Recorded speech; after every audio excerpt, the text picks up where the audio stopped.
नमस्कार बच्चों, कलाकार का मान इस पाठ में फिर से एक बार आपका स्वागत है। आज हम सुगम भारती पाठ्य पुस्तक से पाठ क्रमांक 18 पढ़ने जा रहे, जिसका शीर्षक है कलाकार का मान। कलाकार का मान इस पाठ का यह सेशन क्रमांक दूसरा है।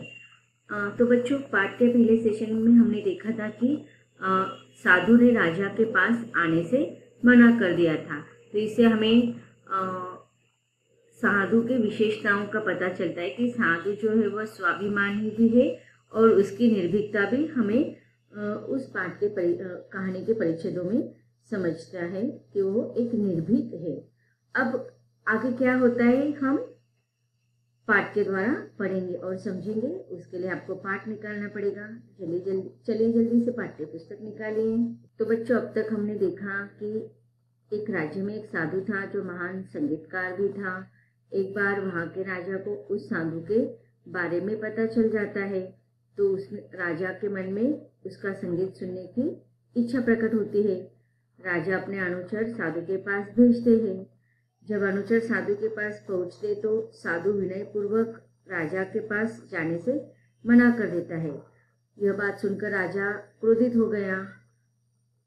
मंत्री ने राजा को समझाया कि दाता साधु है और संगीत आप कौन है, दाता संगीतकार है और आपको उनके पास जाना चाहिए। तो इस कारण वह कहते हैं कि आप उसे, मंत्री जी समझाने की प्रयास करते हैं राजा को। राजा के जो सेवक होते हैं जो साधु के पास जाते हैं, साधु को बताते हैं कि अगर आपका संगीत पसंद आ जाएगा तो राजा आपको निहाल कर देंगे, अर्थात खुश कर देंगे। लेकिन राजा आज्ञा का पालन न करते हुए वहां पर साधु राजा के पास नहीं जाना चाहता है अपने संगीत को गाने के लिए, क्योंकि वह कहते हैं कि वह संगीत जो होगा वो प्रयत्न के द्वारा गाया हुआ संगीत होगा, तो इससे ना ही मैं अंतर्मन से उस संगीत को गा पाऊंगा और न ही इससे राजा प्रसन्न होगा। इस कारण वह अनुचरों को भेज देता है। फिर अनुचरों के द्वारा साधु के इस व्यवहार से राजा विफल जाता है, गुस्से में आ जाता है और वह क्रोधित हो जाता है। उस समय मंत्री उनको शांत कराता है और विद्वान मंत्री शांत कराते हुए कहते हैं कि संगीत आपको सुनना है, याचक आप हैं और दाता साधु है, इसलिए आपको साधु के पास संगीत सुनने के लिए जाना चाहिए। फिर राज दरबार का संगीतज्ञ भी वहां पर आते हैं। अब देखते हैं राज दरबार का संगीतज्ञ राजा को क्या बताते हैं।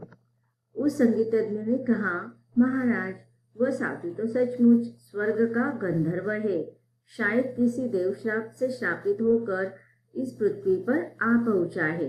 अब देखिए, जैसे ही राज दरबार का जो संगीतज्ञ होता है वो साधु के बारे में सुनता है मंत्री के द्वारा, तो संगीतज्ञ अर्थात राज दरबार का संगीतकार भी उस साधु की प्रशंसा करने लगता है, स्तुति करने लगता है। वह कहते हैं कि वह साधु जो है वह सच में बहुत ही सुंदर संगीत गाता है और वह सचमुच स्वर्ग का गंधर्व है, लेकिन किसी देव श्राप के द्वारा, किसी श्राप से वो घिरा होगा और इसी कारण उसे तो स्वर्ग में होना चाहिए था, गंधर्व लोक में, देवलोक में, लेकिन वह पृथ्वी पर आ गया है। क्या जादू है उसकी अंगुलियों में। जो ही वीणा की तारों पर उंगलियां फिरती है कि वीणा अमृत बरसाने लगती है।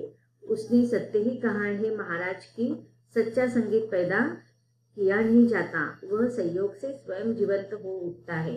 अब देखिए, यहाँ पर संगीतज्ञ ने भी राजा से यही बात कहने की प्रयास किया है कि साधु ने जो बात कही है वह सही है, क्योंकि संगीत जो है ना वह स्वयं उत्स्फूर्त रूप से आंतरिक प्रेरणा के द्वारा वह आता है। वह किसी के द्वारा हम उसे जानबूझकर नहीं गा सकते हैं, या जानबूझकर अगर हमारे अंदर वो भाव नहीं है तो उसे हम निर्माण नहीं कर सकते हैं। किसी को दिल खुश करने के लिए वो जानबूझकर हम प्रयत्न करके किए गए चीजों से कुछ भी प्रसन्नता या आनंद नहीं मिलता है।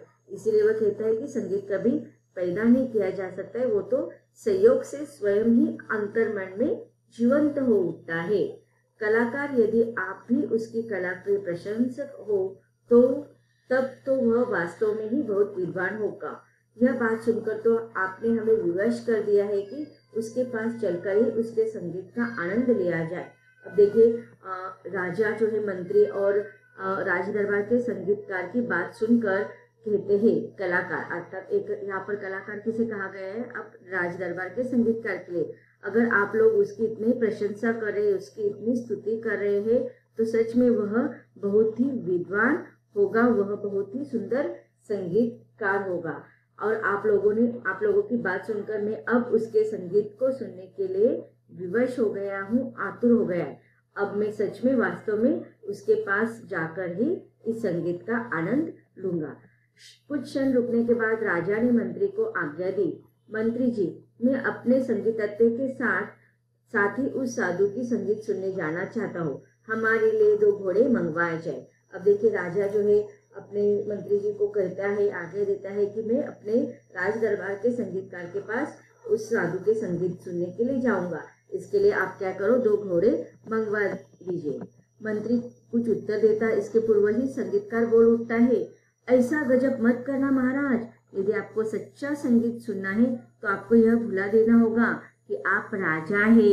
आपको विनम्र श्रोता बनकर ही संगीतज्ञ के पास चलना होगा।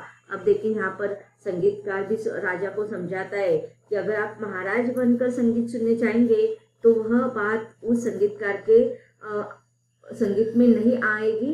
आपको केवल और केवल एक कलाकार का श्रोता, विनम्र श्रोता बनकर ही उस साधु के पास और संगीतकार के पास चलना होगा।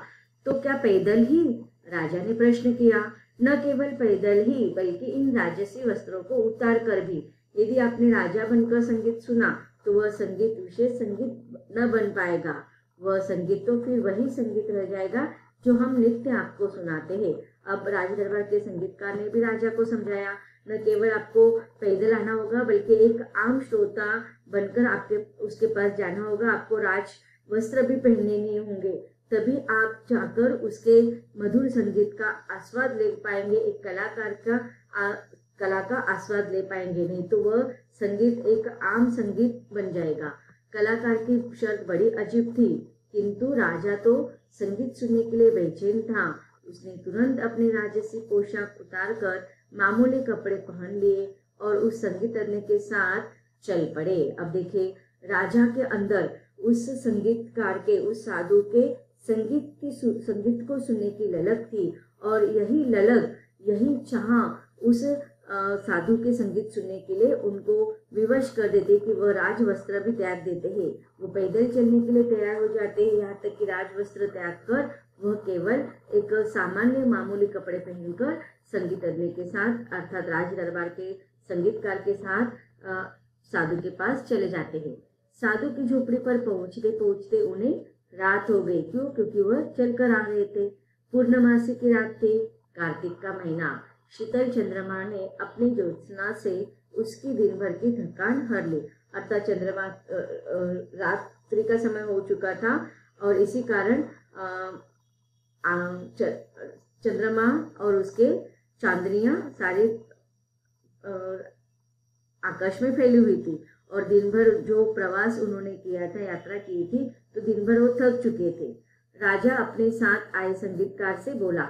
अब देखिए दिन भर थकान के कारण भी जब वो रात्रि का वो सुंदर सा वातावरण देखते हैं कि शीतल चंद्रमा अपने चांदनियों के साथ आकाश में फैली हुई है, तो राजा और उसका जो संगीतकार था राज दरबार का, वह अपनी थकान वहां पर भूल जाते हैं।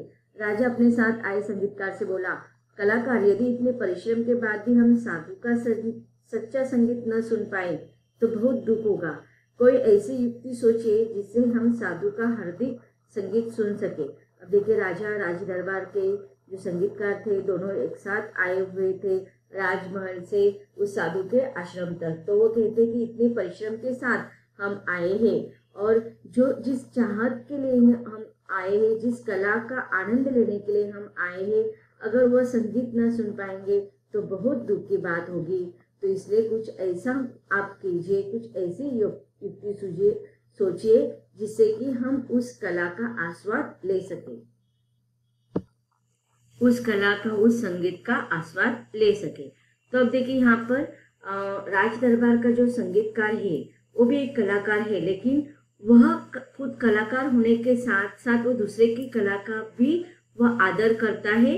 और इसीलिए तो देखा इस पाठ के पहले परिच्छेद में, हमने सेशन के पहले परिच्छेद में देखा कि एक कलाकार दूसरे कलाकार के अर्थात साधु की संगीत का और वह प्रशंसा कर रहे थे। अब देखो दोनों यहाँ पर आ जाते हैं, राजा और कलाकार आ जाते हैं। अब कलाकार के साथ राजा को संगीत सुनाना है। अब साधु को पता नहीं चलना चाहिए कि राजा खुद आए हैं उसके पास, नहीं तो वह जो संगीत का आनंद लेना चाहते थे वह राजा नहीं ले पाएंगे, या खुद साधु भी उस प्रकार का संगीत नहीं गा पाएंगे जो अंतर मन से उनको गाना होगा। महाराज, मैंने एक युक्ति सोच ली, सफल होने की पूरी आशा भी है, आप निराश न हो। यो कहकर वह संगीतज्ञ ने राजा को झोपड़ी के बाहर बने चबूतरे पर बिठा दिया और स्वयं भी उसके समीप ही बैठकर अपने वीणा के तार मिलाने लगा और जानकर भी गलत ढंग से राग आलापना शुरू कर दिया। अब देखिए राज दरबार के संगीतकार ने क्या किया, अब उस साधु को संशय न हो और उसका मधुर संगीत राजा सुन सके, इसके लिए वह क्या युक्ति करते हैं, क्या करते हैं, राजा की झोपड़ी साधु के झोपड़ी के बाहर एक जो चबूतरा था, चबूतरे का अर्थ क्या होता है, जहाँ पर देखो बैठने पेड़ के आसपास एक स्थान बनाया जाता है। देखो यहाँ पर दिखाई दे रहा है, यहाँ पर जो बैठे हुए जो स्थान है, गांव में भी आप लोगों ने इस प्रकार का चबूतरा देखा होगा, पेड़ के इर्द गिर्द सीमेंट का या ईंट का पत्थरों का बनाया हुआ ऐसा स्थान होता है। वो गोलाकार भी हो सकता है या चौकोनी भी हो सकता है, जिसमें लोग बैठकर गप्पे लगा भी सकते हैं या बैठने का वो स्थान बन जाता है, तो उसे चबूतरा कहते हैं। तो महाराज या साधु के आश्रम के बाहर इस प्रकार का चबूतरा बनाया हुआ था, तो उस पर राजा को बिठाया दिया जाता है। संगीतकार उसको राजा को वहां पर बैठने के लिए कहते हैं और फिर वह वीणा के तार मिलाने के प्रयास करते हैं, लेकिन वो क्या करते हैं, जानबूझकर गलत ढंग से वो राग अलापना शुरू कर देते हैं। महाराज, इस राग को आप ही गावे। अब देखिए वो क्या हो जाता है आगे, वीणा की झंकार और राग का गलत आलाप सुना तो साधु झोपड़ी से बाहर निकल आया। उसने वीणा को अपने हाथ में लिया और संगीतकार को राग निकालने की सही तरकीब बताने लगा। महाराज, इस राग को आप ही गावे तो आपकी बड़ी कृपा हो, संगीतज्ञ ने साधु से निवेदन किया। साधु ने सहर्ष गाना शुरू कर दिया।